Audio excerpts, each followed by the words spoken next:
Les amateurs de rock'n'roll, bonsoir. Bienvenue à mon podcast L'histoire du rock vue par.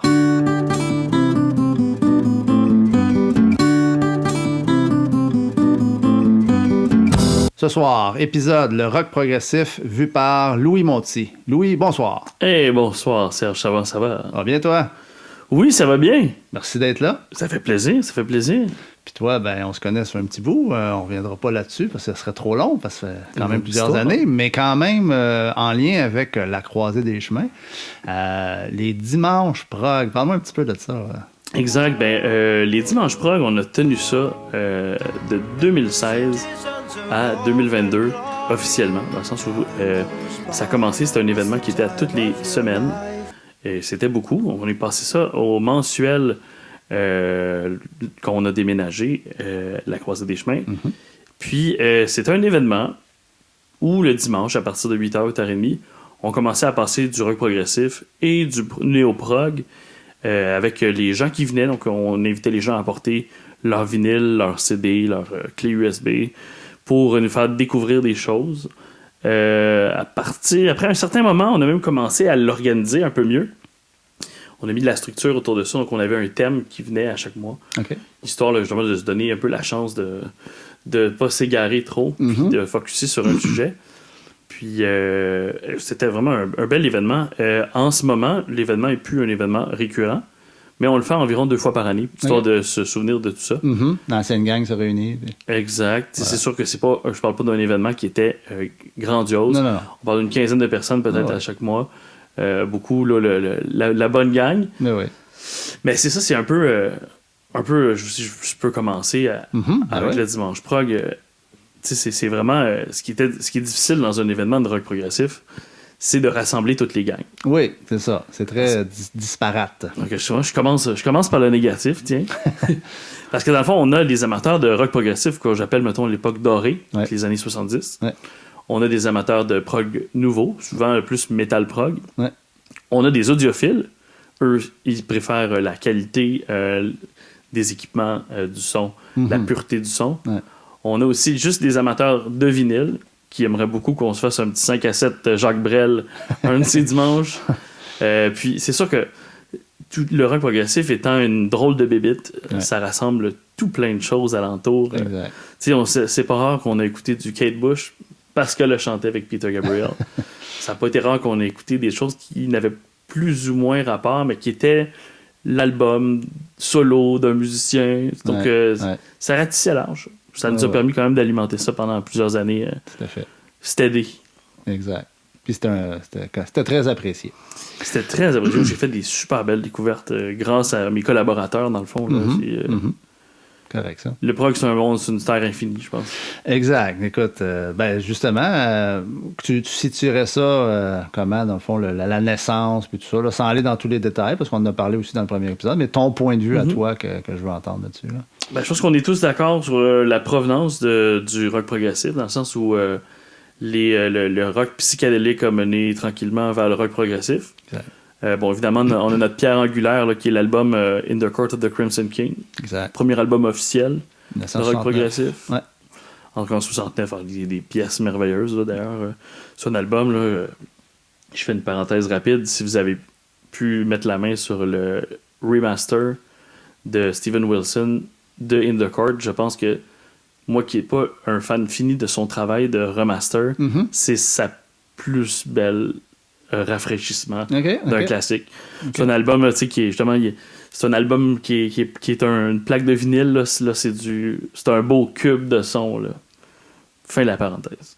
Il y avait quelque chose à faire parce que je veux pas, c'était avait été enregistré en 69, donc on n'avait pas les équipements qu'on avait aujourd'hui, là, mais je suis content d'entendre ça. On a, dans le premier épisode, Jean-Pierre a parlé beaucoup de Steven Wilson puis de son travail de reprise, mais ça...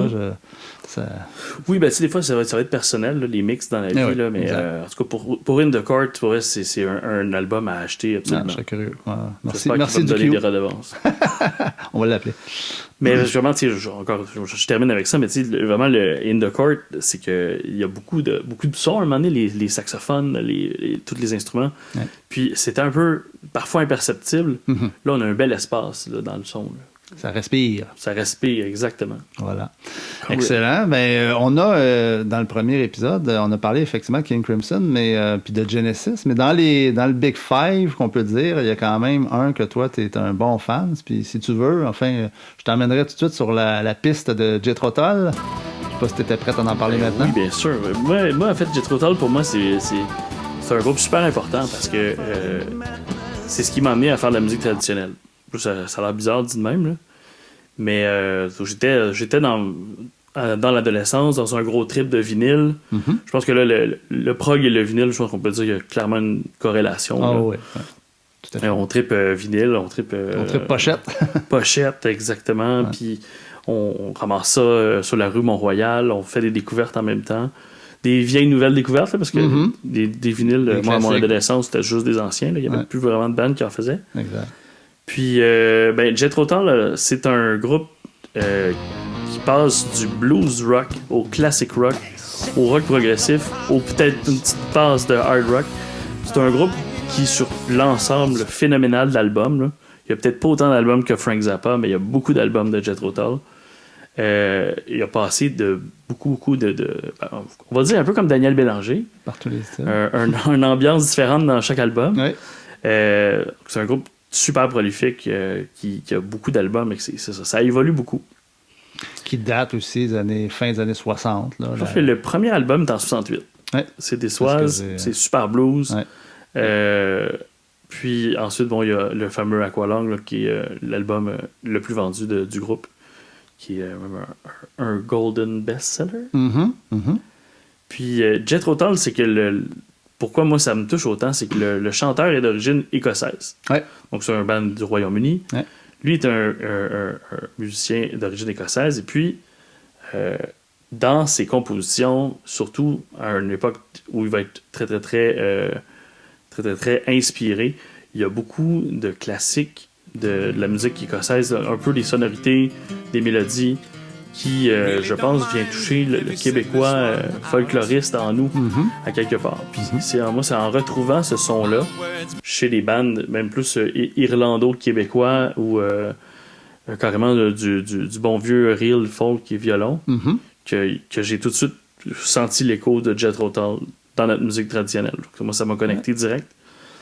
Ce qui t'a mené plus tard à faire les Corsaires. Exact. Le Corsaire est né c'est ça, des explorations autour du groupe Bard au Québec. C'est déjà même, on parle d'un groupe d'Irlando-Québécois qui joue avec des instruments traditionnels, mais aussi des moogs, des polymoogs, des ambiances et tout ça. Ouais. Mais Jethro Tull, par exemple, c'est aussi un band qui est très prisé par mon paternel, Henri Tremblay. Lui est aussi un grand fan. Et j'étais chanceux parce que je suis né à la bonne place. Il avait toute la collection de disques. Tu peux les écouter comme tu voulais. Exact. Puis même des coffrets collectionneurs. J'ai eu une abondance de Jethro Tull à portée de la main. T'as été plongé dedans. Mais c'est vraiment ça. Puis pour ce qui est de la période prog, puis parce que je pense qu'on peut facilement écouter Jethro Tull puis dire que ça n'en est pas. Ça dépend des disques. Ça dépend des disques, exactement. Parce que Songs from the Wood, à mon avis, est vraiment un album très médiévalo, progressif. Et évidemment, la pierre angulaire de son répertoire prog, c'est TKZ Break. Exact. Où là, on a vraiment un exemple parfait d'album progressif. Ouais. C'est un concept album, une seule tune, la moitié d'un bord, la moitié de l'autre. Exact. Puis ça évolue, ça raconte une histoire qui commence et qui se termine, même s'il y a eu les deux un petit peu plus tard. Mais c'est vraiment un bon exemple là aussi. Puis, encore une fois, pour pouvoir faire un bel archétype du prog, il y a de l'orgue B3, il y a la flûte traversière, parce que ça, c'est la marque de Ian Anderson. Exact. Donc encore là, tu sais, comment surprendre la galerie. Tu changes ta guitare pour un instrument brillant au magasin de musique que personne connaît, que tout le monde utilise seulement dans certains ensembles de musique classique. Puis t'amènes ça dans le rock. T'amènes ça dans le rock. Exact. D'une façon... ça frappe. D'une façon qui frappe.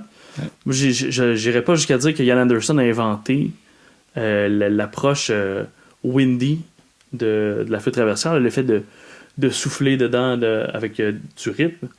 Mais clairement, de chanter en même temps, je pense que c'est vraiment lui qui a inventé ça. Donc il y avait sa technique, là, c'est quelque chose. Il souffle la note, il la chante en même temps, donc ça fait un bel effet percussif. C'est spécial. Avec sa position aussi, ceux qui peuvent le voir. Là, ça a marqué les images, ça a marqué les esprits. Là, Quand on voit une image sur Internet, je présume, là, je m'avance, mais tu me corrigeras, de Jethro Tull, on va généralement voir Ian Anderson sur une jambe puis, avec sa flûte traversière. Là. Exact. Puis même l'icône là, créée, le robineux, les bottes d'équitation, la grosse barbe, la position sur une jambe. Effectivement. Bien spécial, le bonhomme. Puis il se serait fait dire, un moment donné, en tournée en Inde, il se serait fait dire mais là, vous riez de notre divinité. Hein, comment ça? Il dit, jouer de la flûte sur une jambe, c'est Shiva! OK. Il n'en avait pas pris conscience, je présume. Je pense qu'il a réalisé là. Uh-huh. Puis étonnamment, ça a amené le bonhomme à approfondir cette mythologie-là. Puis lui-même a commencé à faire des albums aussi un petit peu plus méditatifs, là, indiens. Exact. C'est là où on était moins, entre autres, dans le progressif avec Jethro Tull. Ouais, exact. Fait qu'un groupe, plusieurs albums, c'est ça. Donc, il y a Take As a Brick. Mm-hmm. Juste après, il y a l'album A Passion Play. Okay. Encore une fois, un album concept. Okay. Justement, pour défriser tout le monde, Ian Anderson avait sorti un saxophone. Mm-hmm. Et là, on est plus dans une pièce de théâtre. Il y a une partie dans l'album aussi où il raconte une histoire de pied en cap. Là, c'est The Hare Who Lost His Spectacles. Oh. Et c'est très, très, très imagé. Là. Un peu comme Pierre et le Loup. OK. Je sais pas, avez-vous parlé de Pierre et le Loup avec Jean-Pierre? Non, on n'a pas parlé de Pierre et le Loup. Il y a eu un album. Parenthèse de la parenthèse. Oh, allons-y. Il y a eu un album en Angleterre qui s'est fait. Et puis, ils ont refait Pierre et le Loup. OK. La pièce musicale, mais avec tout plein de gens qu'on connaît. Phil Collins, Rick Wakeman et d'autres musiciens issus du domaine prog. Mm-hmm. Ouais, à voir. J'ai jamais entendu cette histoire-là. Je serais curieux d'entendre ça. C'est sûr, on n'aura peut-être pas les moments de passion, là, de headbanging avec Pierre et le Loup. je pense pas, mais quand même. Mais c'est très intéressant curieux. Comme document. Ah oui, tout à fait. C'est le genre de choses qu'on pouvait écouter dans un dimanche prog, juste pour la culture personnelle. T'es arrivé avec ça à un moment donné, puis il a mis ça sur la table, puis t'as découvert ça. Présume. Jethro Tull. Fait que Jethro Tull, un groupe que je conseille à tout le monde, surtout pour notamment l'anticonformisme, je dirais, de l'écriture. Mm-hmm. Ian Anderson, qui est l'homme orchestre et producteur et compositeur du groupe, là, on peut pas vraiment avoir Jethro Tull sans lui. Non. Non seulement il fait des albums solo, il continue encore à son nom, là, c'est un alien. Exact. On sait pas vraiment comment un gars peut écrire autant dans une vie. Tout à fait. Et comme tu dis, il roule encore, il produit encore. Voilà. Je pense qu'il y a des fermes de saumon aussi en Angleterre. Oui? D'accord. En Écosse. C'est diversifié, monsieur. Puis un gars très sérieux, là, on n'est pas dans le musicien typique des années 70, sexe, drogue, rock'n'roll. Non, exact. Super calme, le gars, super intellectuel. Il salit des livres, c'est très financier, comme un bon Écossais. Oui, tout à fait. Puis c'est ça, dans le fond, jamais, ou presque jamais, il va avoir écrit de chansons d'amour. Il va toujours essayer d'aller écrire des textes atypiques, mais un peu recherchés. Ouais. Donc, tu sais, déjà, on sent un peu cette naissance-là là, d'exploration. Exact. Il y avait un propos social aussi. Moi, je ne suis pas un grand fan ni grand connaisseur, mais Take As a Brick était quand même un propos social, les classes sociales et tout ça, là, du UK, finalement, là, du Royaume-Uni, que je cherchais mon mot. Donc, c'est ça, un propos. Mais il est allé dans toutes sortes encore une fois, il est allé dans toutes sortes de directions, M. Anderson. Là. Ah non, c'est la religion... Des fois, des trucs qui font sursauter, des mœurs étranges. Fait que c'est vraiment sa spécialité. Yeah. Je pense qu'il a quand même fait une chanson d'amour, juste pour écœurer. Là. Juste pour dire qu'il n'en avait pas fait. Mais le prog est omniprésent dans son œuvre. Mais je vois vraiment des albums de prog. On est à 3-4. Jean-Maurice parlait de Minstrel in the Gallery. C'est vrai que ça va le suivre toute sa vie, même si ça devient un petit peu plus classic rock bluesy à une certaine époque. Ouais. Bref, si on veut suivre quelqu'un de capoté, là, une œuvre complète, là, Jethro Tull, Ian Anderson, c'est un must. On est servi. Qu'est-ce que tu dirais de passer un peu... je reviendrai un peu au Québec. Je sais que tu as des choses à dire par rapport au rock progressif et le Québec. Donc, je t'ouvre la porte. Je trouve ça intéressant parce que le prog au Québec, ça a eu une incidence majeure. Exact. Dans le sens où des bandes comme Genesis, c'est rentré par ici. Supertramp, Genesis ont connu leur premier gros bain de foule au Québec, en Italie, en Allemagne. Puis le Québec, je sais pas pourquoi on était dans une prédisposition pour ça, mais on a vraiment capoté. Là. Exact. Ah oui, c'est quelque chose. C'est notable. Je dis mais je n'étais pas encore là. Moi non plus. Ben, j'étais là, mais j'étais trop jeune pour y aller.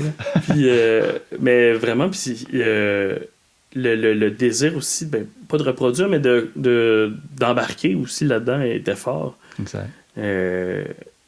On parle justement de The Court of the Crimson King, mais déjà, il y avait des choses qui se brassaient au Québec. Ouais. Mais ce qui est vraiment, je pense, important de noter là, dans l'évolution du rock progressif, c'est qu'au début, on explore. On est vraiment en mode... on trippe avec le mouvement. Ouais. Puis tranquillement, ben, ça, les musiciens de formation, ils vont aussi explorer plus fort parce qu'ils vivent là-dedans au quotidien. Ouais. Puis ils vont amener ça ailleurs aussi. Là. Ouais. Parce que nous, au Québec, nos grands musiciens de prog, ça a commencé par être les musiciens de jazz, les musiciens plus savants aussi. Mm-hmm. Exact. Moi, on m'a fait écouter une fois un album de Franck Dervieux. OK. Franck Dervieux était clavieriste pour Jean-Pierre Ferland. OK. C'est un Français capoté. Mm-hmm. Puis, il est le gars qui est à l'origine du groupe Contraction. OK. Contraction, c'est un groupe justement qui a été formé avec son album Dimension M OK. pour Moebius. Connais-tu Moebius? Non, j'avoue que ça manque à ma culture. Un autre Français. OK. C'est un dessinateur de BD. OK. Mais super, la science-fiction. OK. C'est lui qui est derrière beaucoup de dessins là, de l'imagination science-fi moderne. C'est lui qui est derrière la BD L'Incal. Mais Moebius, donc, je pense qu'il a inspiré beaucoup de gens par son style. Notamment, je pense qu'il a dessiné les aliens aussi dans le film.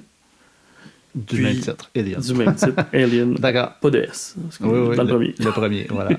Un classique. Puis, Contraction est un groupe qui a fait de la musique super expérimentale. Là, on voyait là, qu'il était branché sur ce qui se faisait en Angleterre. Mm-hmm. Puis, il faisait de la musique 40 heures semaine. Là, puis donc, ils ont pu vraiment explorer, faire un bon morceau, là, puis inspirer les autres alentour d'eux. Mm-hmm. Mais c'est sorti. Sinon, Mathieu, si tu voudrais peut-être même nous parler là, avant ça, dans le fond? L'étincelle. Ben, effectivement. D'ailleurs, juste faire le pont aussi. Dans le premier épisode, on a parlé d'harmonium. Tu pourrais y revenir parce que c'est quand même très marquant. Avec Jean-Pierre, on en a parlé un petit peu.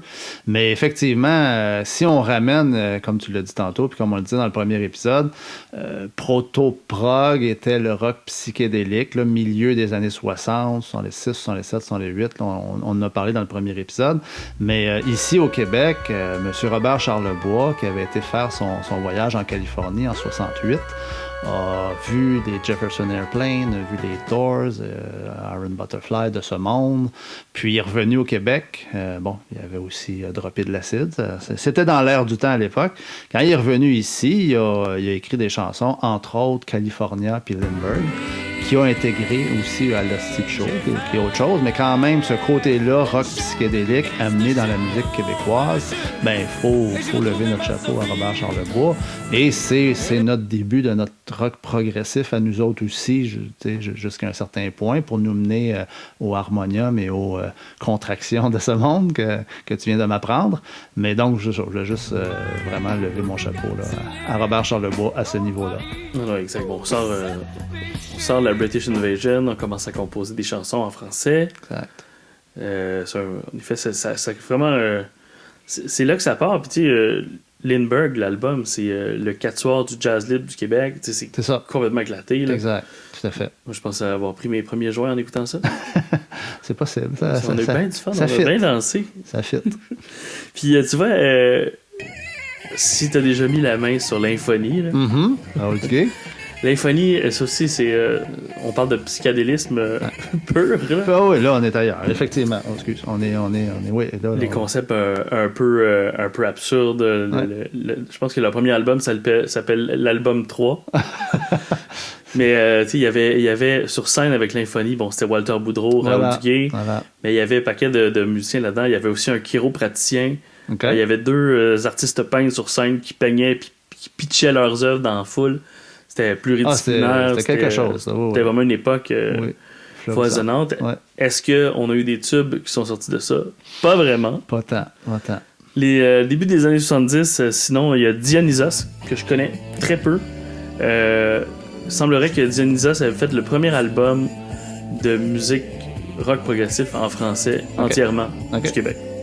Début des années 70. Début des années 70. OK. Non, moi non plus. Mais le fleuron, là, le fleuron prog du Québec des années 70, ça reste quand même Octobre. Avec la maudite machine, encore. Octobre, Pierre Flynn, Jean Doré, le drummer, voyons, Mario Légaré, puis Paul... À la guitare. Paul Hébert, non? Hébert. On l'a fait Hébert. Moi, je pense que c'est ça. Qui est encore considéré comme un des meilleurs drummers qu'on ait au Québec, notamment. Mm-hmm. Puis Octobre, parce que ce qui est le fun, c'est que c'est tôt dans les années 70. Ouais. Avant que tout le monde se pousse un peu dans le dos. Ouais. Fait que Octobre, là, c'est le premier album en 72. L'album Survivance, pour moi, c'est un must. Là. C'est bon du début jusqu'à la fin. Ils se sont associés aussi avec le groupe de Judy Richards, Toulouse. Qui viennent faire des vocales de feu. Exact. C'est un album parfait. Puis c'est jazz fusion, c'est prog, c'est officiellement prog. Il y a du clavier, des solos de clavier. Pierre Flynn au clavier. Puis il y a des sujets, quand même, des fois, là, sociaux, pas toujours non plus plaisants pour le hippie de l'époque. Donc, moi, je trouve que c'est une belle œuvre aussi. Ça a bien continué. Jusqu'à un show fabuleux en 79. Là. On commençait à voir s'installer la gang. La gang de chanteurs, de musiciens. Ouais. Puis c'est Octobre. Là. Octobre, achetez ça. C'est un must, effectivement. Tu fais bien de l'amener. Oui, tout à fait. Octobre, c'est très important, la musique au Québec. Et Pierre Flynn qui a continué aussi par après en carrière solo, mais ça fera l'objet d'un autre épisode. Que j'ai adoré sa musique des années 80 sur la route, entre autres. Octobre, c'est un mois aussi en 70 qui était intense pour le Québec. Oui, effectivement. C'est pour ça qu'ils se sont nommés comme ça. Voilà. Sinon, beaucoup on a parlé de Toubabou et Villemar Blues Band. Ça, on parle, j'imagine, en périphérie avec la fondation du Tam Tam à Montréal. Mm-hmm, ouais. Donc, Michel Séguin, donc le plus en niveau percussion. Là, on est vraiment dans une gang de jazz fusion. Donc, quelque chose qui swing aussi pas mal. Ouais. C'est encore très hippie dans l'âme. Là. Beaucoup de tunes, beaucoup d'albums, grosse gang de beaucoup de musiciens qui se tiennent ensemble. Ouais. Des collectifs qui se font et se défont. Là. Puis là, moi, un de mes bandes fétiches, c'est Offenbach. Mm-hmm. OK. Offenbach, eux autres aussi, tôt dans les années 70, je trouve qu'ils sont très influencés par le progressif. Ouais. Tout simplement parce que Jerry, il joue du B3. Ouais. Puis ça prend une bonne place dans le groupe aussi. Ouais. Jerry n'est pas nécessairement non plus le Mozart de ce monde, mais je suis amené quand même une touche super intéressante. Oui, en tant que vocaliste, même en tant que guitariste, avec son orgue, il déplace de l'air. Là. Tout à fait. Qui est allé chercher aux États-Unis, qui a passé... j'ai lu l'histoire, puis on a vu le film, là, mais ça ne dit rien, cette histoire-là? Le gros meuble. Oui, mais en tout cas, il a réussi à la passer aux douanes, mais sans passer aux douanes. Ah ouais. Parce que c'était des gars de Saint-Jean, hein, fait que... connaissait bien la frontière. Enfin, bref, c'est une anecdote par rapport, là. Genre un peu comme des patriotes, ils passaient le long du Richelieu. Ouais, il passait dans les champs, là. Enfin, bref. Puis à un moment donné, c'est ça. Michel Lamotte, il vole. Il part avec. Tout à fait. Puis là, il est désemparé. Ouais. Il a volé son meilleur ami. Ouais. Ben, tu sais, déjà, Synchrome de néant, la messe des morts. Oui, c'est quelque chose, effectivement. Projet ambitieux, s'il en est un. Projet capoté, s'il en est un. À l'Oratoire Saint-Joseph. C'est quelque chose, ça. Le curé a embarqué dans le projet. Oui. Je pense qu'il s'est fait bannir de la communauté après. Peut-être. Mais je pense qu'on parle vraiment d'un album de rock progressif en 1973. Ben, écoute, oui, tu m'as surpris quand tu as sorti Offenbach, je dois avouer, mais effectivement, si on prend vraiment cette période-là, et c'est surtout ce disque-là que j'ai écouté l'autre fois, c'est tabarouette. J'avoue, j'avais jamais entendu ça du début à la fin, là, c'est quelque chose. Des longs solos ouais. épiques, en fait. Épiques, oui, tout à fait. Inspiré par l'endroit, inspiré par la drogue du moment. Oui, tout à fait. Ben, Tabarnak, en 74, de là-dedans, il y a des pièces. C'est ce que c'est Marilyn, pièce instrumentale sur le deuxième disque, je pense, où c'est carrément une tonne de prog. Il n'y a pas de paroles. Non, c'est pas vrai, il y a quelques paroles. Okay. Puis c'est très bon. L'arrangement de l'hymne à l'amour aussi. Oui, exact. On peut dire que c'est un arrangement progressif. Oui. Écoute, tu me surprends, mais tu as tout à fait raison. Effectivement. Évidemment, même sur Wikipédia, en fait, Offenbach, ça dit groupe de rock progressif et de blues québécois. Ben, moi, je rajouterais de rock dur, là, de hard rock aussi, quand même. Là. J'ai des classes là-dedans, pour moi, à la base, blues, mais tu as tout à fait raison. Ça fait blues bûcheron. Blues bûcheron et rock dur rock à la québécoise. Dur, dur. Mais je pense qu'avant de continuer avec ma longue liste de groupes québécois, on pourrait peut-être mettre les bases un peu plus sur qu'est-ce qu'on qualifie de prog ou non. Exact, ben vas-y. Parce que j'ai l'impression en ce moment de décider qu'est-ce qui est prog et qu'est-ce qui l'est pas. On pourrait dire qu'aujourd'hui j'ai raison. Ouais. C'est ma fête, j'ai raison. Mais moi, on jouait à un jeu dans le temps au Dimanche Prog. On disait, suis-tu prog ou est-ce que c'est prog? Quels sont les critères pour déterminer? Parce que oui, moi j'ai des gens qui m'ont apporté des fois des vinyles de Wu-Tang Clan, qui m'ont apporté des vinyles de Charles Aznavour. Oh boy. Et en fait, on étire là. C'est pas parce que c'est un vinyle que c'est prog.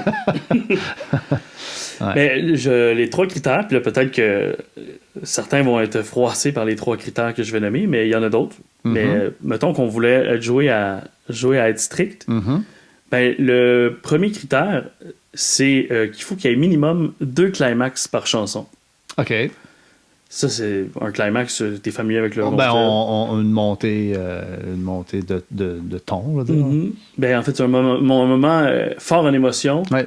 Ensuite, une autre drop, puis un autre moment fort en émotion. Une montagne russe. Ouais, d'accord, au moins 2. Je pense que les experts là-dedans, ça reste Genesis. Ouais. Ou Yes, un peu aussi. Mais Genesis. Puis après ça, ça revient. Tout à fait. Mon Dieu, qu'est-ce que je viens de faire? Le deuxième critère, ça serait soit le concept album ou les paroles épiques, saga, / intellectualisant. Disons ça comme ça. Le troisième critère, ça serait les instruments utilisés. Parce que dans le fond, comme on peut maintenant parler du rock progressif comme quelque chose de tangible dans les années, les instruments sont bien importants. Les instruments, on a parlé tantôt de l'orgue Hammond B3. Ouais. C'est pas obligé d'être un Hammond, ça peut être un Yamaha aussi, c'est pas grave. Ouais. C'est le son, l'approche, le son. Ouais. Il y a donc les synthétiseurs les Moog, les plus connus, le Moog, le Mini Moog, le Poly Moog. Plus tard, ça sera d'autres modèles. Ouais. Mais il y a le Wurlitzer aussi qui est bien connu. Le Wurlitzer, vraiment comme le son de electric piano par excellence. Okay. Il y a le Chapman Stick. Tony Levin, spécialiste. Exact, l'a popularisé. C'est un instrument complètement nouveau et inventé en Californie aussi, je pense. Ah, ça, je sais pas. Aux États-Unis. Mais je t'avoue qu'à part Tony Levin, j'ai jamais vu ou entendu personne d'autre jouer ça, mais je suis convaincu qu'il n'est pas le seul. Je vais être content de t'apprendre qu'il y a un gars à Carignan qui en joue. Ah bon? Ouais, un certain Benoît Dubuisson. D'accord. Puis d'ailleurs, qui est comme un masterclass du Chapman Stick. Wow. Il habite à Carignan encore, il fait de la musique. Je sais pas de ses nouvelles récemment, mais... on le salue. C'est fou, à Chambly, tu vas voir, on est entouré de musiciens. Ah, effectivement. Le Chapman Stick, c'est ça. Donc, c'est un instrument qui rassemble, grosso modo, une guitare et une basse sur un même instrument. On joue en tapping.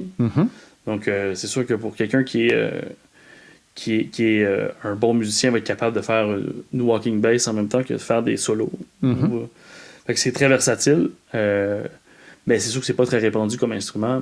Mais on l'a vu dans plusieurs groupes de rock progressif. Ouais. On t'a nommé King Crimson, évidemment.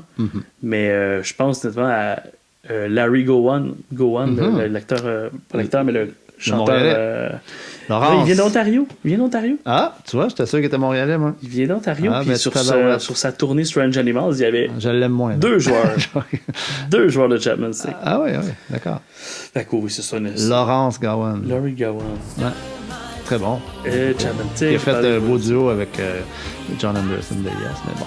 Ah oui, c'est vrai. Moonlight Desire, grande tonne. Wow. La voix de John Anderson. On y reviendra un petit segment à Yes un peu plus tard. Bon, il y a plein d'autres claviers aussi. Là, le Wurlitzer, il y a la clavinette, il y a... mon Dieu, il y en a beaucoup. Exact. Mais est-ce à dire, si je reviens aux critères, qu'il faut avoir les 3 ou 2 des 3? Ou... Non, c'est qu'il faut utiliser techniquement ces instruments-là. Mais tu sais, je vais te donner l'exemple pour moi, puis on en a parlé un petit peu dans le premier épisode. Rush, dans les années 70, particulièrement disons, le milieu des années 70, était, à mon avis, considéré rock prog. Il y avait 2 des 3 critères que tu nommes. Ouais. Il y avait au moins 2 climax. Il y avait des paroles épiques, une saga. Écrit par Neil Peart. Exact. Puis, mais par contre, en termes d'instrumentation, on était bass, guitare, drum. Là, mais Geddy, il a joué du clavier très rapidement. Oui, il y a un peu de clavier. Ouais, ok, c'est vrai. Il y a un peu de clavier. Même un peu le fameux Moog Taurus, là, qui est une. C'est vrai. Qui est la partie, en fait, sur un orgue classique, le bass pédale. Ouais. Le Moog Taurus, c'est ça, sans le reste de l'orgue. OK. Ça permet au bassiste de faire des notes longues, notamment, ou de pouvoir faire autre chose avec ses mains. Ou de jouer du synthé puis continuer à faire ses tracks de basse, que Geddy faisait allègrement. Il y a Mike Rutherford dans Genesis, lui, il va beaucoup l'utiliser pendant qu'il va jouer de la guitare. Ouais, c'est vrai. Ça va quand Steve Hackett est parti. C'est bon, quand ça rentre le bass pédale. Ça rentre au poste. Un show de Steve Hackett, là, t'es complètement cloué dans ton siège. T'es dans ton banc. Puis un show de Rush aussi. Là, je veux dire, quand Subdivision parle, là, voilà. Mais il y a un autre critère qui me vient pas comme ça rapidement, mais encore là, ce sont des critères libres d'interprétation. Ouais. Mais c'est juste pour se donner une idée. Il faut aussi finir par trancher, là, parce que est-ce que c'est du prog, est-ce que c'est pas du prog? Ben, j'aime bien les critères que tu as nommés, ça donne le ton. Là, parce que si on parle juste de signature rythmique, là, le hard timing, là, le fait de faire des 5-8, des 7-8, des 11-12, puis des on peut utiliser des contretemps. Ben ça, c'est pas nécessairement l'apanage du rock progressif. Il y en a déjà dans la musique classique, exact. Mais il y a aussi il y a quelques chansons pop qui vont en avoir aussi. Vous avez probablement parlé de Pink Floyd au dernier épisode. Peu. Puis, Money, c'est un 5-4. On est là-dedans. Ouais. Puis c'est on peut pas parler que c'est pas une chanson de progressif. Non, pas celle-là. C'est parce qu'elle est en 5-4 tout le long. Okay. Mais c'est le fun, là. C'est très bon, ça rentre bien. Ou, voyons, mon préféré, le Bill Brubeck, là, qui fait son fameux Take 5. Dave Brubeck. Je dis Bill, hein? Dave Brubeck. Ouais. Take 5. Tout à fait. Donc, c'est pas du prog, mais c'est des signatures rythmiques tout à fait. qui ne sont pas carrées. Exact. Donc, mais c'est sûr que c'est omniprésent dans le rock progressif, surtout quand on commence à friser là, le métal technique, puis le mat metal, là, où là, il y a une espèce d'obsession là, ou de recherche absolue de compliquer la chose pour que personne d'autre puisse le faire. Exact. Nous, on est capable. Ceux qui le font, je veux dire. Mais Genesis aussi, ils sont allés beaucoup là-dedans. Oui, c'est vrai. Tout à fait. Moi, je suis pas très bon là-dedans. Moi, quand c'est pas en 4, là, j'ai bien la misère à le jouer. T'sais. Mais j'aime le prog quand même. Oui. Parce que t'es mélomane. On m'a déjà dit tu lis pas la musique, t'aimes le prog, t'es bizarre. Je pense pas. Je pense qu'on serait une gang de bizarres. Ben écoute, je suis très bizarre parce que je joue pas de musique, moi. Fait que... Puis on est une gang comme ça. Là, si ça attend pogné au Québec, c'est pas tous des musiciens là, qui allaient voir Genesis, puis Supertramp, puis Yes. Puis... Ben non, puis Jethro Tull, on en parlait tantôt, c'est un band connu dans des centaines de pays. Ils remplissent jamais toujours le Centre Bell, mais ils vont remplir des petites salles partout dans le monde. Tout à fait. Fait que c'est pas nécessairement... c'est pas tous des musiciens qui vont les voir. C'est pas tous des musiciens qui vont les voir. Et voilà. Il n'y a pas beaucoup de musiciens comme ça. Exact. Fait que maintenant que ceci est souligné, on sait c'est quoi du prog, je pense. Mais c'est sûr que, tu sais, au départ, on parle de prog, ça peut avoir l'air d'être un style qu'on se donne aussi. C'est sûr que c'est une musique qui est intellectualisante. Là, ça n'a jamais été fait pour être simple. C'est sûr. C'était ça le but, effectivement. D'être un peu plus complexifier la patente. Mais du prog, il y en a étonnamment des bribes dans beaucoup de groupes qui n'en sont pas. Tout à fait. On peut parler de Styx, par exemple. Styx est un groupe que moi aussi j'ai beaucoup écouté au secondaire. Probablement en même temps que dans le temps que Styx sortait, d'autres en écoutaient au secondaire.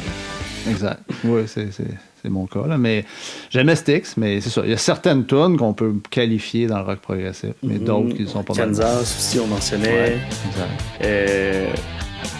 Quand David Bowie a demandé à Rick Wakeman de venir jouer du Mellotron.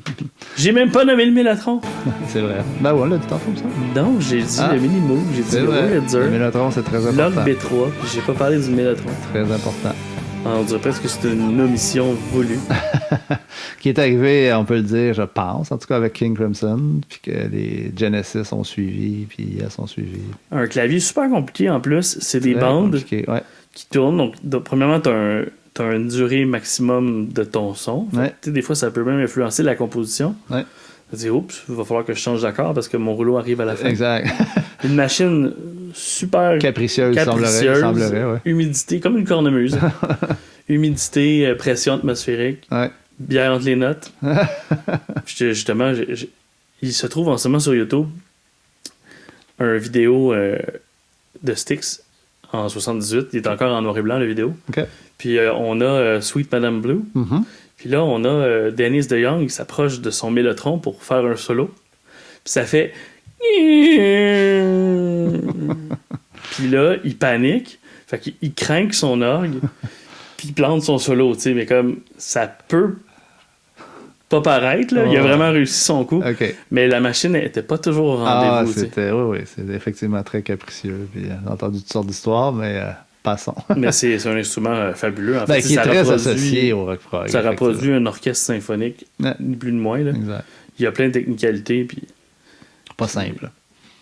Fait que c'est ça. Donc, finalement, je vais rentrer dans mon segment, on parle de tout. Hein. C'est correct. Et de rien. Non, c'est important. Et David Bowie qui demande à Rick Wakeman de venir faire du Mellotron dans sa chanson. C'est quand même unique. Avec Brian Eno, naturellement, à la production. Ah ouais? Ben, je pense que c'est dans ces années-là. Brian Eno a collaboré sur plusieurs albums de Bowie, mais j'aurais tendance à penser que c'est Brian Eno qui a passé à Rick Wakeman, mais je sais pas, j'étais pas là. Appelez-nous. Oui, c'est ça. Appelez-nous. On va prendre un appel du public. Est-ce que Eno était là à ce moment-là? C'est quelqu'un qui m'appelle pour dire qu'il allait laisser mon lunch dans le frigo. Là. C'est ça. Exact. Mais beaucoup de prog dans à peu près tout, là. C'est une esthétique qui va continuer aussi parce que c'est ça là on s'en vient au Québec là, j'ai parlé du début des années 70 puis ça va devenir non seulement la sommité mais ça va devenir aussi une façon de se prouver moi je vais juste faire tout de suite une allusion à l'album de Beau Dommage Où est passée la noce 1975. C'est comme si c'était dit tout le monde fait du prog. Il faudrait qu'on en fasse nous aussi. Qu'on montre qu'on est capable. Puis l'incident en bas des filions, encore une fois sur YouTube, on peut le trouver en intégrale, en vidéo, en spectacle. Puis c'est vraiment impressionnant là, parce que on savait que c'était des bons musiciens, mais on savait pas qu'il aurait pu vraiment livrer ça. Puis on le voit, là, il y a une partie de piano. Le bassiste arrive, il s'échange la partie des mains, il transfère à l'autre, s'en va à la basse, s'en va au violon, s'en va à la trompette. C'est impressionnant. C'est impressionnant. Puis sur cet album-là, notamment, il y a aussi d'autres tunes qui sont avec une esthétique très très prog, avec des changements de rythme. Donc, il y avait vraiment quelque chose qui se passait. Ben, un autre critère par la bande, c'est la durée, justement, des chansons.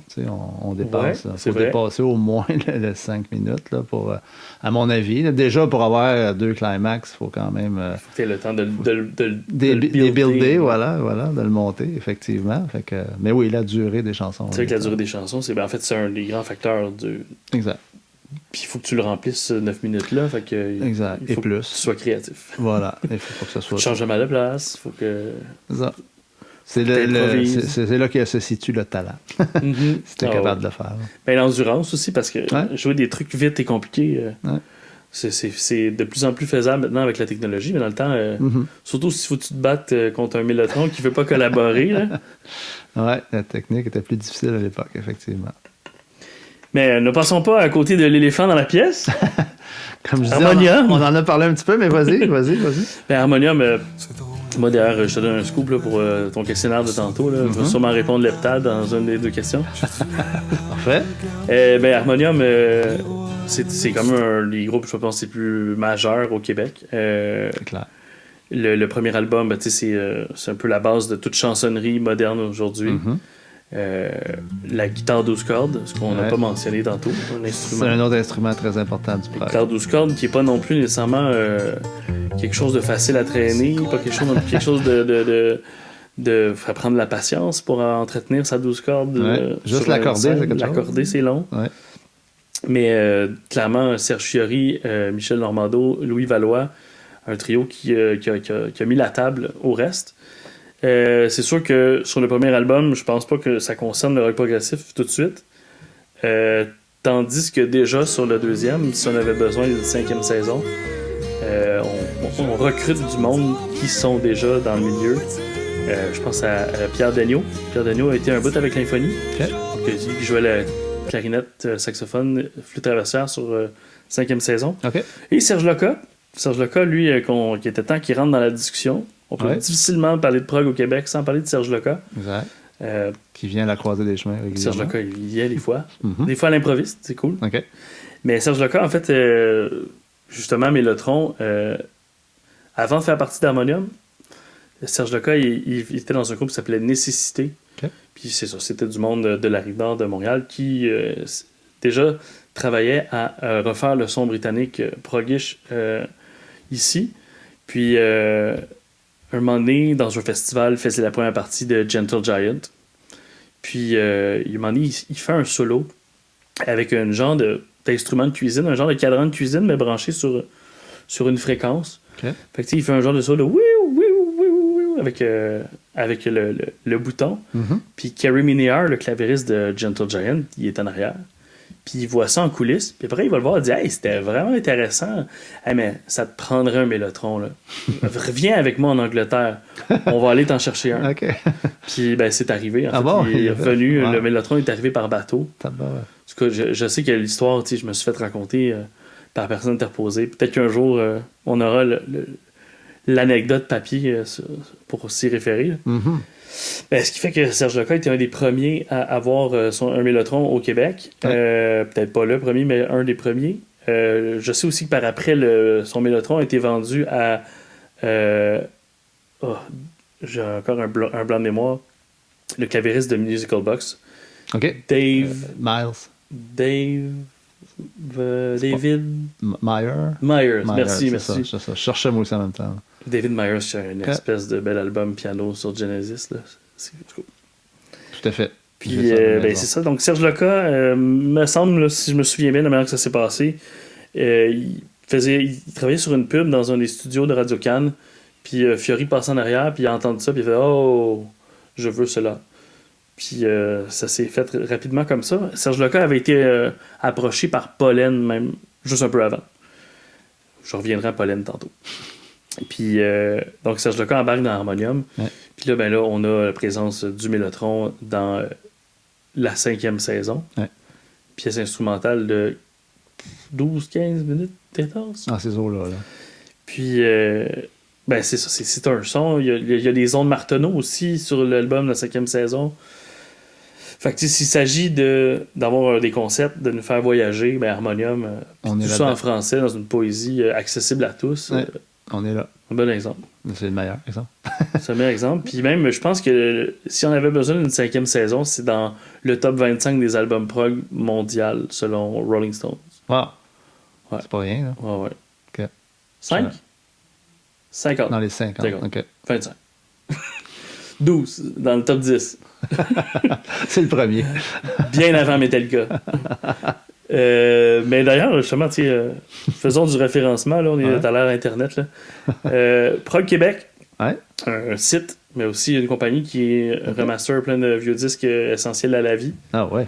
Malheureusement, on ne savait pas que c'était essentiel à la vie. Non, c'est ça. Là, on le sait. Quand on va sur le site, on sait qu'est-ce qu'on n'a pas. Là. Exact. Je sais pas pourquoi je disais ça. Moi. Discogs, c'est important aussi dans la vie. Ouais. Mais... C'est des choses que je connais pas, mais c'est correct. Mais... En tout cas, je reviendrai si ça me revient. Pas de problème. Harmonium. Mais là, Harmonium, ça se corse.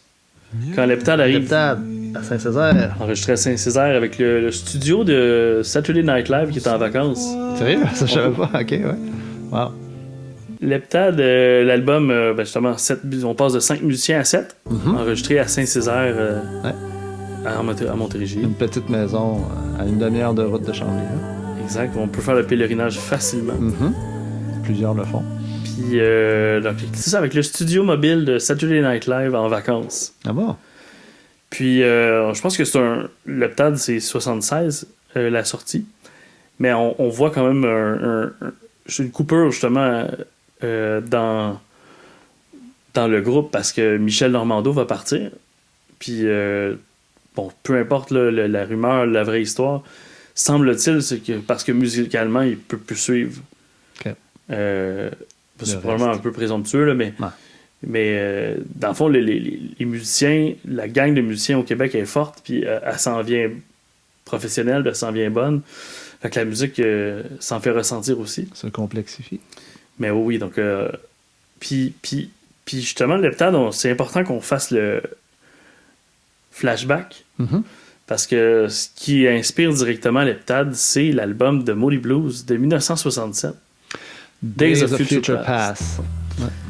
Parce que là, il y a une des pièces de musique classique qui ont été arrangées pour chacune des chansons.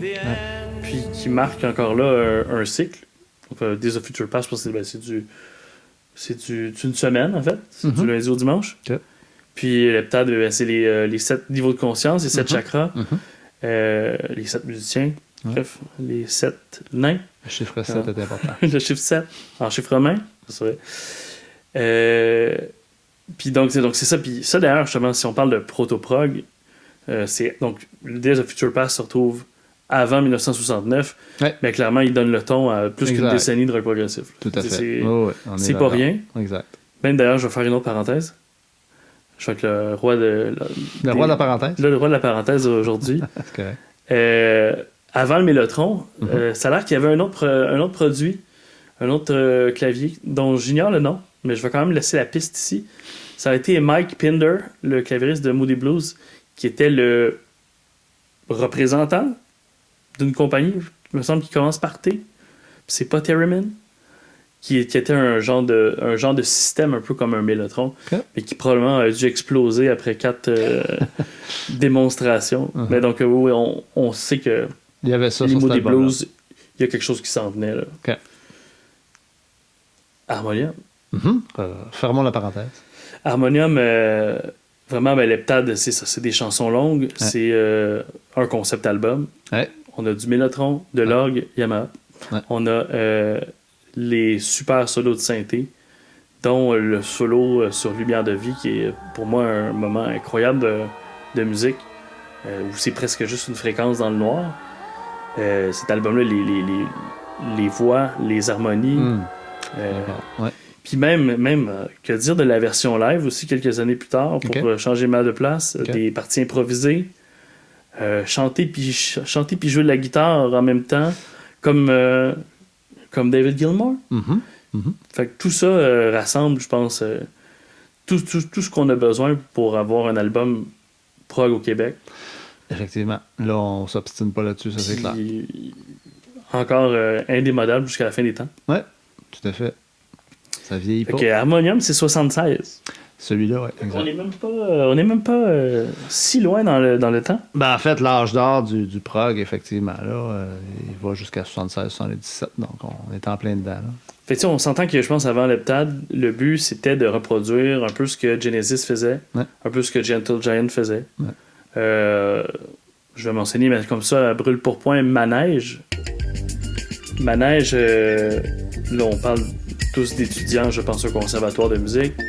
On a c'est le bassin qui va nous donner les musiciens jazz des années 90 qu'on a aujourd'hui. Donc, je pense à Alain Caron. Bon, je ne ferai pas trop de name dropping parce que je vais clairement me fourrer. Déjà Alain Caron, qui était dans USEB aussi. Hein. Ben, c'est ça. C'est le penchant, le camp de recrutement de USEB. OK. Puis, ben, Manège, on est très proche du Gentle Giant avec les vibraphones, les xylophones, les instruments de musique classique, là, les cuivres, les vents, la guitare, la basse, du clavier à travers ça. Manège aussi, là, je parlais de Beau Dommage tantôt avec les changements d'instruments. Manège en font une spécialité sur scène. Le clavieriste s'en va jouer de la bass, le bass s'en va jouer du vibraphone, il s'échange la place, le drummer s'en va jouer du piano. Fait que, on est des musiciens qui sont plus qu'accomplis. Ouais. Manège une collaboration avec Raoul Duguay, fait qu'encore une fois, un petit flashback à l'infonie. Puis, donc, on est quand même en train je pense, de reproduire un peu ce qui se fait. Ben, pas reproduire, c'est pas de la copie, là. On est dans l'esprit de ce qui se fait en Angleterre. Voilà, on s'inspire. Ou on commence un peu aux États-Unis. Il y a un groupe aussi super fascinant, le Pollen, je l'ai mentionné tout à l'heure. Ouais. Pollen, tu sais, ça me fait penser à Contraction parce que le clavieriste, en fait, c'est devenu le chef d'orchestre de Céline Dion. Okay. C'était Mégo, qui était le clavieriste de Pollen. D'accord. Pollen, c'est un album. Malheureusement, il y a eu du décès dans le groupe, donc on peut plus faire d'autres albums. Okay. Puis, on est... une tune, ça sonne Yes, une tune, ça sonne Genesis, une tune, ça sonne... Un super bon album, tout en français. Du très bon prog, là, à capoter.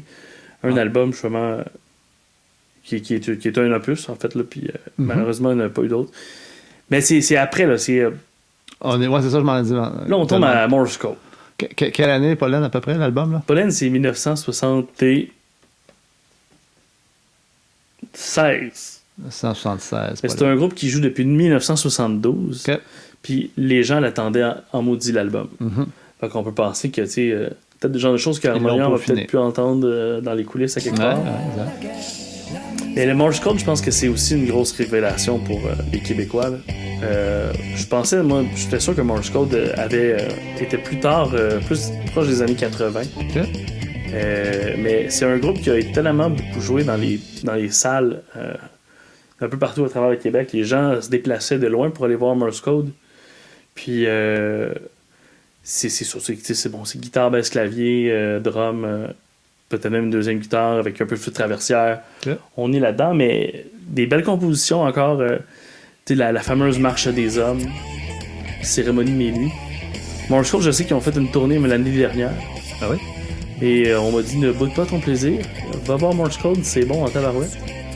Le clavieriste est décédé malheureusement, mais c'est son cousin qui le remplace haut la main. Okay.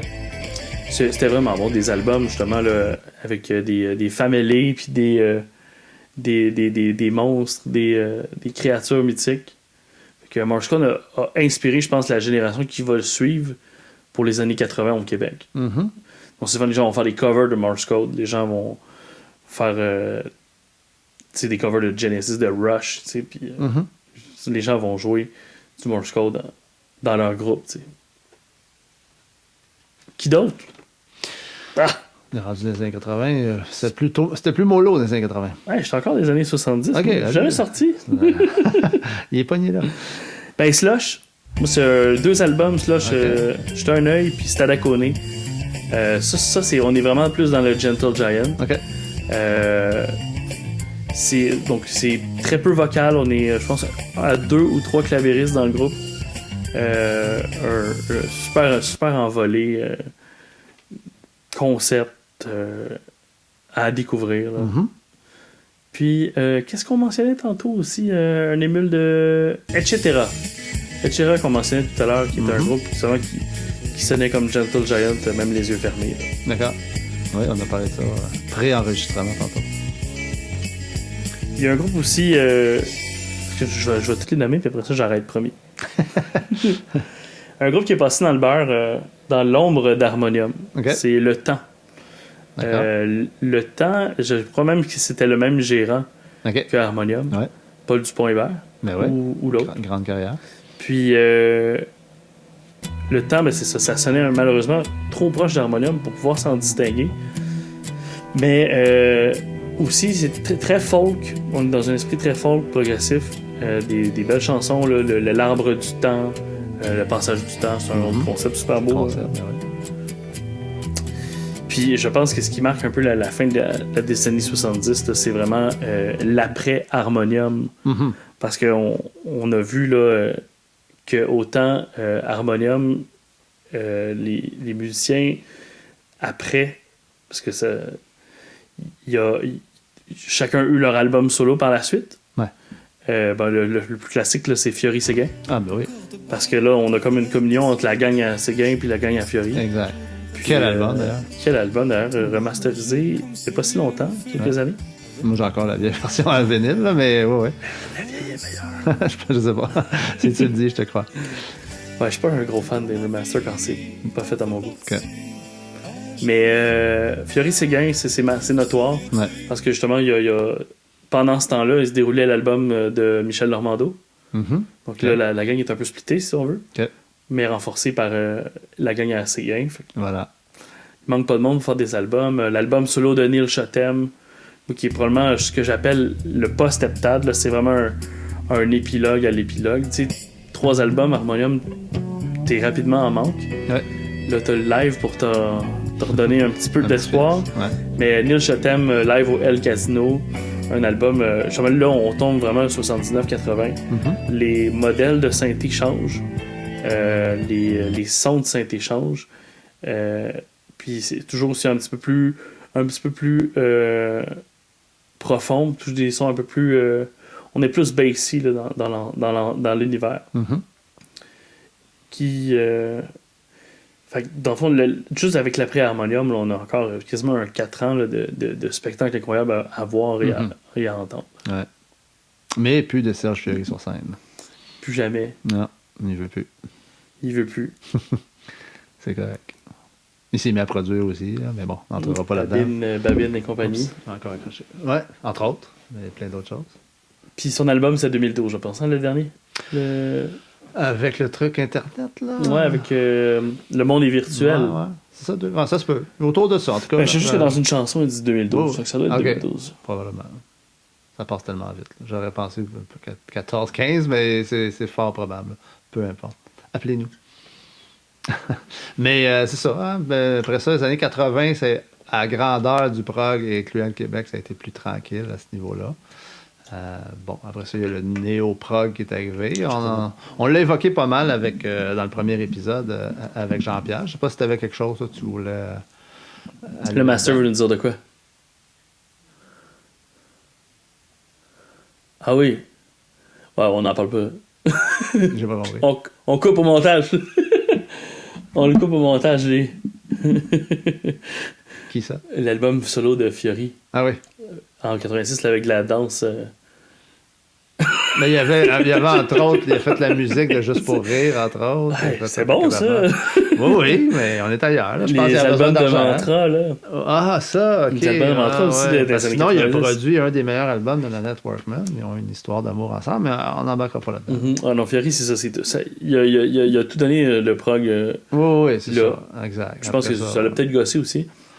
Probable. Mais écoute, la 12 cordes, ça reste son... Exact, mais tu peux faire de la 12 cordes sans être dans le prog. La 12 cordes de Fiori, c'est comme la flûte traversière de Ian Anderson. c'est lié. C'est lié. Mais tu peux faire du hard rock avec de la 12 cordes. Demande à Jimmy Page. Ah ouais, ben oui. Voilà. Mais j'aimerais qu'on fasse un segment sur Yes. Ouais. C'est quand même un des grands. Là. Je vais juste le replacer comme ça. Fait que voilà, je l'introduirai. Où tu veux l'introduire? Là? Es-tu un fan de Yes? Je pense que oui. Ben oui. Okay. Ben, Yes, sure. Yes, sure. Va sur la table, puis je vais... Ou si tu veux, là. Ok, ben moi, c'est drôle parce que je suis un fan de Yes. Ben, je vais y aller. Ben, en fait, bon, première chose, je pense que Yes, tu sais, si il y a un album le plus important, on a parlé de In the Court, je pense que Close to the Edge, c'est peut-être l'album prog parfait. Attention. C'est ce que je pense. Parce qu'il y a le concept. C'est un peu ce que je dis. Parce qu'il y a les 3 pièces. Ouais. C'est un voyage. C'est ça. Dans le premier épisode et avec celui-ci, là, on a recouvert quand même les gros morceaux du Big Five ou du Big Four, des grands groupes anglais du rock progressif. Il nous resterait Yes à couvrir. Puis moi, comme je disais dans le premier épisode, moi c'est Genesis et Yes, mes bands. Là, j'ai pas trop dérogé de ça. Mais Yes, quand même, un des grands groupes. Toi aussi, tu l'aimes bien, donc on va y aller. Yes s'est formé à la fin des années 60. Là, on parle de 68. À la base, les fondateurs, c'est Christopher Squire, le grand bassiste. Vraiment, là, un des meilleurs bassistes. C'est toujours hasardeux de donner des rangs de qui est le meilleur et tout ça, mais en tout cas, c'est un grand maître de la basse, Chris Squire. Puis avec John Anderson aussi au départ. On avait Tony Kaye aussi, qui était un pianiste qui jouait un peu d'orgue, qui était aussi à la base, et un certain Bill Bruford au drum. Puis après ça, ben, Yes, comme tous les autres groupes, a connu de nombreux changements de musiciens, puis tout ça, mais disons que le core de Yes, là, si on a Chris Squire et John Anderson, on peut dire qu'on a Yes, mais bon, ce fut variable dans le temps. Mais donc, au départ, Yes était un peu...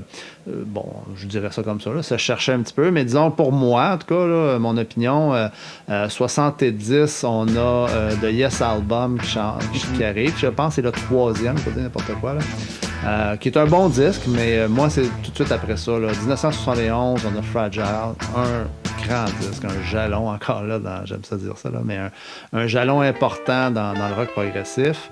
Et le suivant, Close to the Edge, en 72, qui est... possiblement le plus grand album, à mon avis, du rock progressif. Oh, moi, je suis très positif avec ça. Close to the Edge, c'est vraiment l'album prog parfait. Ouais. La pochette. Exact. Le voyage que tu pars avec ça. Ouais. L'orgue d'église. Ouais. Exact. On va aller un peu classique. L'équipage. Aussi, je pense que c'est l'équipage de Yes, à mon avis, le plus significatif. Le meilleur. Là, à ce moment-là, c'est juste Tony Kaye n'est plus là. Ouais, exact. Là, c'est Rick Wakeman, tu en parlais tantôt, qui est là à ce moment-là. Tony Kaye est parti. Bruford est là, mais quitte avant la tournée. Il sera remplacé par Alan White, qui arrivait du Plastic Ono Band avec John Lennon.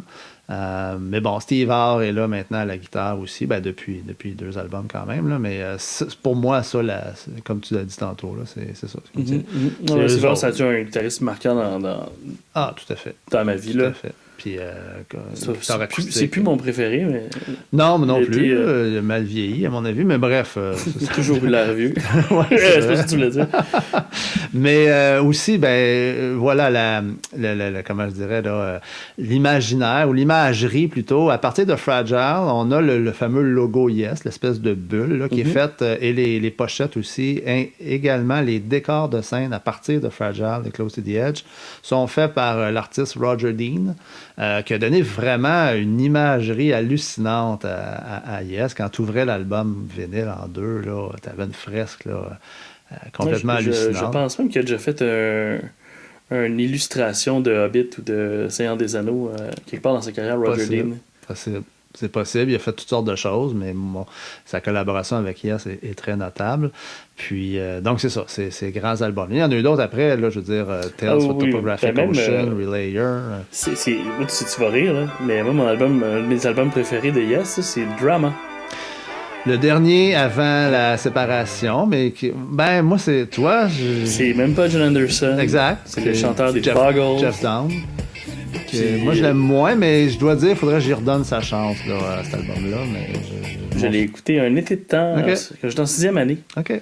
Puis c'est peut-être un peu moins. C'est peut-être un peu plus pop. Oui. Mais ça reste des tunes. Il y avait des tunes quand même plus assez longues. Oui.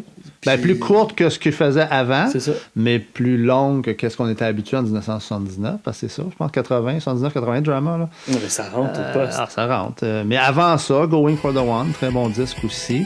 Relayer, ouais, exact. Gates of Delirium, là, grande chanson épique. Là. C'est une bonne chanson pour faire fuir le monde. Moi, je vais rester, mais pas les autres. Écoute, j'aurais tendance à dire aujourd'hui, je pense que je quitterais, là, mais il fut un temps où je restais. Mais après ça, Yes aussi, c'est un peu dissous. Il y a eu toutes sortes de chicanes et tout ça. Et il y a un projet qui est né au départ. On a Trevor Rabin qui arrive, qui rejoint Chris Squire, qui rejoint... John Anderson n'est pas là à ce moment-là. Trevor Rabin qui est un guitariste et un producteur, donc Steve Hart n'est pas là non plus. On a Tony Kaye qui est revenu, on n'a plus Rick Wakeman. Et on a Alan White encore. Et c'est un projet qui se nomme au départ Cinéma. Le band devait s'appeler Cinéma. Et tranquillement, pas vite, monte des chansons et tout ça. Finalement, faire une histoire courte, John Anderson se joint au band à dernière minute et les producteurs veulent nommer ça Yes, ils n'ont pas Cinéma et je pense qu'ils ont fait un très bon coup. C'est l'album 90125 qui est finalement l'espèce de code du produit, l'étiquette. Ouais, c'est ça. C'est tout simplement. Il n'y avait comme pas de titre à donner, puis un que je ne sais plus c'est quel. C'est quoi ton truc pour retenir les chiffres? À force de le dire. J'avais l'album à numéro. 90125, je trouvais que ça se disait bien. Que quand j'étais jeune, je parlais pas anglais, mais ça, j'étais capable de dire ça. C'est 90125. Mais c'est tout simplement ça. Une pochette très ordinaire comparée aux grandes pochettes de Yes. Mais tu sais, je pense qu'il voulait marquer vraiment c'était pas du Yes, même si c'était porté le nom de Yes. Et quel album! Je veux dire, en 83, c'est sorti. Là, pas juste le tube, là, tout est bon là-dessus. Tout est bon. Il n'y a aucune mauvaise pièce sur cette tune-là. Écoute, moi, j'adore ce disque-là encore aujourd'hui. Après ça, ils ont Big Generator. Moi, c'est qui ressemble un peu, dans la même veine que 90125. Et moi, c'est significatif, là, parce que c'est à partir de là, j'avais l'âge de commencer à aller voir des concerts. J'étais allé voir Yes la première fois, c'était le Big Generator Tour. J'ai été flabbergasté. Après ça, il y a eu... Là, ils sont revenus à l'espèce de Yes des années 70, du classique. Il y a un projet qui s'appelait Anderson, Bruford, Wakeman and Howe. Donc là, ça veut dire c'est qui avait les droits? Ça veut dire que c'était pas... Il ne pouvait pas s'appeler Yes. Parce que Squire était pas là. Squire était pas là. Puis eux droits. Continuaient de leur bord le projet avec Trevor Rabin et tout ça. Finalement, plus tard, il y a eu une espèce de reunion. Là. À un moment donné, une des tournées, je suis allé voir, ça s'appelait Reunion. L'album s'appelait Reunion. Et tout le monde était là. C'était une scène centrale et tout le monde était sur la scène. Puis... disons que ça paraissait pas du tout là, live, moi j'ai vraiment adoré ça, mais ça a l'air que dans les loges et tout ça, il y avait de la bisbille. Parce que je pense qu'avec les groupes britanniques, on est heureusement malheureusement habitué à la chicane, là, que ce soit dans les Beatles, que ce soit dans Pink Floyd, là, les bons gentlemen qui se croisent dans le milieu de deux hangars, là, puis que c'est à peine s'ils se tapent pas. Là. Ou puis Yes, je pense que c'est un groupe aussi qui est né d'une genre d'élitisme un peu. Là. Écoute, j'ai trouvé un meilleur guitariste que toi, fait que toi, tu t'en vas. Exactement. Puis, Tony Kaye s'est fait sortir, puis on dit on va prendre Rick Wakeman, t'es pas capable de suivre. Exact. Puis John Anderson, il a l'air d'un gars qui, malgré son petit côté super humaniste, là, puis chakra, puis tout ça, il a l'air d'être un gars qui a sacré ego. Oui. Puis il fait bande à part. C'est facile. Mais malgré tout, donc un groupe qui chicane à la base, qui ont des scissions, tu t'attends à ça. Il y a des albums que tu vas aimer, tu vas pas aimer. Il y en a justement qui ont vraiment pas aimé le chanteur des Buggles. Mais pourtant, il revient plus tard dans des albums plus récents. Puis je pense qu'il y a du bon dans toute l'œuvre, là, en gros. Même l'album avec, je sais pas si je te devance trop, là, mais avec le petit Québécois, là. Oui, ben vas-y, oui, tout à fait. Ben ça, c'est une drôle d'histoire. Avant que tu t'embarques, parce que lui, il a son band aussi, que tu vas parler, que moi, je connais pas, là, mais John Anderson, qui est l'âme de Yes avec Christopher Squire, comme on disait, mais à un moment donné, c'est ça. M. Anderson a eu un problème de voix, il y avait une tournée d'entreprise et le reste du band sont allés recruter un gars d'un band hommage. Fait que je te laisse enchaîner. L'hommage Close to the Edge. Et voilà. Mais là, je me trompe toujours. Est-ce que c'est Benoît David ou David Benoît? Oh boy, un des deux. Benoît David? Cette idée d'avoir deux prénoms, là. Mais Benoît David, que je le connais pas personnellement, j'ai lu un super bel article il y a pas longtemps où il explique carrément son passage avec Yes. Tu sais, là, ce qu'il y a de fun à retenir de ça, c'est que Chris Squire est une personne agréable à côtoyer. C'est vraiment pas lui qui était la chienne du groupe.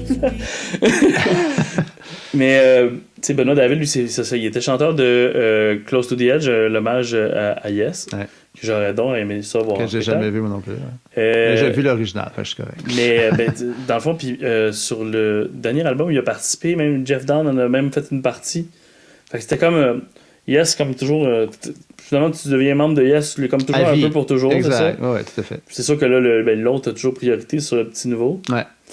Mais c'est sûr que si vous, comme être humain, c'est une expérience un peu débile. Pour lui, c'est hallucinant. Mais autant agréable que désagréable, tu te retrouves dans d'autres pays, avec du monde que tu connais pas, des lords anglais qui se crisent de toi. Probablement. Je sais pas comment. Toi, t'as lu, je sais pas comment ça s'est passé pour lui. J'essaierai de t'envoyer l'article. C'est long, mais c'est intéressant. J'aimerais ça, ouais. Puis, mais Benoît David, c'est qu'il chantait avec le groupe Mystery. Tu sais, on fait un gros gap. Là, on n'a pas parlé des années 80 ni des années 90. Ouais. Mais Mystery, je pense que c'est notoire à penser qu'en ce moment, on a encore des petits Québécois, justement, je le dis avec tendresse, qui voyagent à travers le monde sur le dos du progressif. Ouais. Il n'y en a vraiment pas beaucoup, évidemment. Tu sais, déjà, on a des petits Québécois qui voyagent sur le dos du métal. Ils sont pas beaucoup eux autres non plus, même si ça remplit les salles partout dans le monde. Ouais. Mais Mystery, ils ont aussi plusieurs albums. C'est du gros déploiement. C'est beaucoup le guitariste Michel Saint-Père, qui est le chef d'orchestre dans tout ça. Okay. Personne, lui, très sympathique d'ailleurs. Puis, mais moi, j'ai connu cette gang-là à travers le groupe UIS, qui est un autre projet de Michel Saint-Père. Je pense qu'il y a aussi parfois le chanteur qui vient faire un tour. Okay. Mais c'est plus Benoît David, là, c'est Jean Pajot. Depuis qu'il a fait Jean Pajot, je dis Jean Pajot ou Johnny Pajot. Okay. Je dis ça, mais à vérifier. Mm-hmm. Mais c'est ça. Donc, c'est des groupes qu'on peut aller voir en spectacle. J'ai un de mes amis, salut Jules, en passant, qui y va à Québec là, au début de l'hiver prochain. Petit lien comme ça. Est-ce que c'est durant le festival de Terra Incognita? Bonne question, faudrait que je m'en ajoute. Il m'a dit qu'elle allait voir ça dans une petite salle en janvier ou en février à Québec. Parce que c'est ça qui est bizarre. Peut-être. C'est que des fois, il y a des groupes de prog qui viennent en Amérique du Nord. Mm-hmm. Des fois, ils boudent Montréal puis ils vont juste à Québec. Je sais pas pourquoi. Je sais qu'il y a une bonne crowd progressif à Québec, notamment le festival Terra Incognita qui se donne à chaque année. Puis eux, ils font venir des bands de Suède, de Pologne, d'Italie. Parce que, évidemment, l'année qu'ils ont fait l'Italie, ils sont allés chercher PFM et compagnie. Mais c'est super intéressant. On a peut-être l'air tout seul dans notre gang, là, que juste un événement à Chambly, une fois par 6 mois. Mais non, du prog, ça se passe pour vrai. Là, ça se passe encore. Justement, si je veux faire d'autres name dropping de Chambliens, là, on a un pianiste à Chambly qui s'appelle Guy Martin. Un grand, il a envahi souvent le piano public. Le piano public, là, OK. J'ai peut-être entendu. Guy Martin, dans les années 80, lui, était membre du groupe Visible Winds. C'était le chanteur. Puis, tu sais, il faisait justement des compos, mais il faisait des tunes de Morse Code un petit peu. Puis là, lui, il a fait juste un album avec eux. Mais le groupe Visible Winds existe encore. Ah. Moi, j'ai connu de contemporains aussi le groupe Carcius. OK. Carcius, on est vraiment dans du néo-prog. Moi, j'ai connu les albums sans voix. Mais à un moment donné, récemment, ils ont embarqué un bassiste-chanteur un peu comme Rush. Puis, c'est un super bon band. Il faisait la première partie de... Qui, tabarnouche? Je me souviens plus. Mais on a des groupes de prog au Québec. Là, dans tous les styles, mais là, on est dans le prog, effectivement. Il y a du bon musicien au Québec. Il y a du bon musicien au Québec. Dire. Tout à fait. Qui d'autre aussi, là? Ah oui, Charcute. Chambly, Charcute, c'est important. OK. Charcute, c'est un groupe avec François Lessard. OK. Britan's Magazine Music à Chambly. Ouais. François Lessard. En dehors de Blue Jeans Bleu. Bien avant, en fait. Avant, OK. Parce que Blue Jeans Bleu, là, c'est le succès de l'heure. Mais avant, Charcute, c'était un trio Daniel Bergeon, François Lessard et Daniel Bédard. Puis je pense qu'eux-mêmes considéraient ça comme du prog. Mais oui, c'est ça. Donc c'est une musique évolutive, performative, performance et Puis ça venait d'ici. C'est encore retrouvable sur Internet. Il y en a du musicien à Chambly. On en a un au bord de la vitre, là, ici. On est chez Jean-Maurice actuellement, Studios Imposantes. Mais un des derniers spectacles, je suis allé voir avec mon frère qui m'avait invité, Plume la Traverse, le contrebassiste de Plume la Traverse, c'est un Chamblien dont j'oublie le nom. Greg Morancy. Voilà, Monsieur Morancy. Très, très, très bon musicien. Et, très bon show, d'ailleurs. Mais là, on s'égare, mais il y aura un épisode... Plume n'a pas fait de prog. Non, il a fait de... Il a dû passer proche par un bout de temps. Je croirais que oui, parce que, enfin, c'est un grand Plume. Je lève mon chapeau à Plume la Traverse. Mais bref... Yes, no Toaster. Yes, no Toaster. Ben, Yes, je dirais que j'aurais fait le tour, là... Enfin, j'aurais beaucoup à dire sur Yes. Quand j'étais jeune, je découvrais cette musique-là. Toi, c'est ton père, hein? Moi, c'est mon frère qui avait il y a 4 ans de plus que moi. Il avait ces disques-là. Il a bien fait sa job. Ouais. Je lève mon chapeau aussi, à lui aussi. Dans le prog, puis dans le rock dur aussi. Moi, j'ai passé par Led Zeppelin, mais ça fera l'objet d'un autre épisode. Mais je voulais dire, j'avais un bassiste qui était un ami de mon frère. Derrière chez nous, je traversais 2 terrains, puis j'étais rendu, puis Vincent, bonjour Vincent, où que tu sois, il jouait de la basse, puis cet album-là venait de sortir, le fameux 90125 que je parlais tantôt, et là, j'ai 12 ans. Puis, je m'en vais voir Vincent pratiquer, puis il joue la tune Cinéma. Et à la base, là, Cinéma, c'est vraiment quelque chose. Là. Moi, je le regardais aller. Là, puis c'est une tourne courte là, sur le disque. D'ailleurs, le band devait s'appeler Cinéma. Là. Et wow, là, je prenais conscience de ce que c'était. Un instrument qu'on n'entend presque pas dans le tune, à mon avis, quand j'étais jeune, à 12 ans. Là, tu sais. Puis là, de me rendre compte que là, lui, il travaille comme un forcené pour jouer ça, puis ma foi, il l'a. Même, tu sais, Yes, le Roundabout, là, la fameuse strike de bass. C'est de la bass. Combien de musiciens de bandes encore plus connus font ça en soundcheck? Pour se réchauffer. Écoute, c'est ça que je disais là. Chris Squire avec sa Rickenbacker blanche. Vincent, d'ailleurs, il avait la même.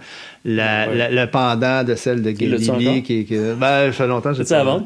Je sais pas. Il faudrait voir avec lui. Ça fait longtemps que j'ai pas eu de nouvelles. Mais Geddy avait, lui, la Rickenbacker noire. Mais Chris Squire était blanche. Là, et Chris Squire en show aussi, quand j'allais voir Yes. Là, il est super grand. Il est grand, il est costaud, puis il faisait des moves. C'est un showman, tu sais. Puis Yes, c'est très atmosphérique, très... donc, il montait sur une jambe, il tournait, puis il prenait sa base comme si c'était une espèce de lance-flamme ou je sais pas quoi, là. Vraiment quelque chose à voir. Là. En spectacle, là, tu focusais sur John Anderson ou sur Chris Squire, puis tu étais servi parce que Steve Howe était très statique dans son coin, puis il avait sa série de guitare en arrière de lui. Le drummer était impressionnant à voir jouer, c'est ça. Rick Wakeman aussi. Il fallait voir Rick Wakeman aller très, très théâtral aussi. Non, les shows d'hier, vraiment... on s'ennuyait pas. Je me souviens d'une fois, c'était le Anderson, Buffer, Wakeman and Howe, puis... Il y a eu un entracte, naturellement, puis les lumières, on est au Forum de Montréal à ce moment-là, les lumières sont encore allumées, et j'entends le début de Close to the Edge, tu sais, le silement là, du début. Ouais.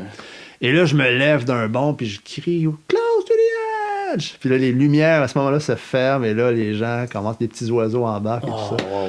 Et je peux dire, j'ai été le premier au Forum à sentir que ça venait, la tonne. Wow, quel moment. Là. Les frissons juste à en parler. Là. Mais écoute, tu penses que ça fait un bon topo? Si tu me permets, j'ai peut-être vas-y. Micro-conclusion. Allons-y.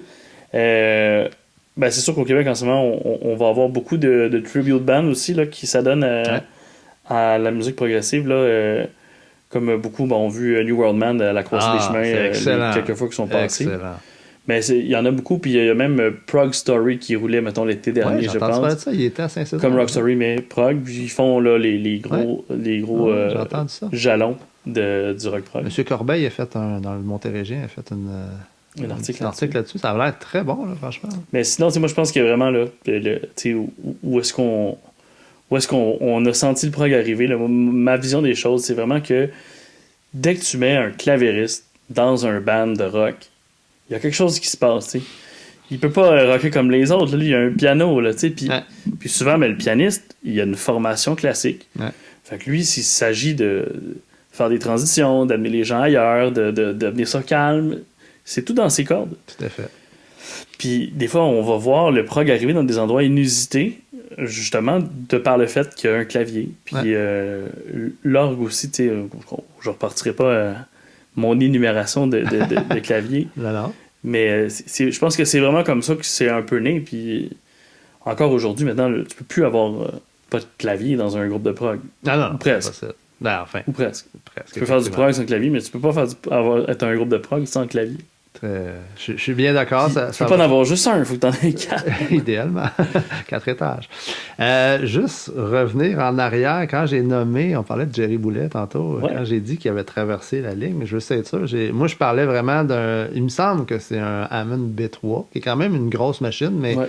je sais pas. Je suis à peu près sûr que c'est J'ai ça. comme eu un doute tantôt quand j'y repensais. Là. C'est clairement pas un Mellotron qui avait sur son dos, là, mais on le voit dans le film sur lui, là, de la façon que ça s'est passé. Puis, donc, il a traversé ça. Mais je pense que c'est un Hammond B3 là, qui avait. Enfin, bref. C'était juste pour être sûr que j'avais pas créé d'impair Fait que tantôt. finalement, le Hammond B3, c'est la 12 cordes de Fiori, puis c'est la flûte de Ian Anderson.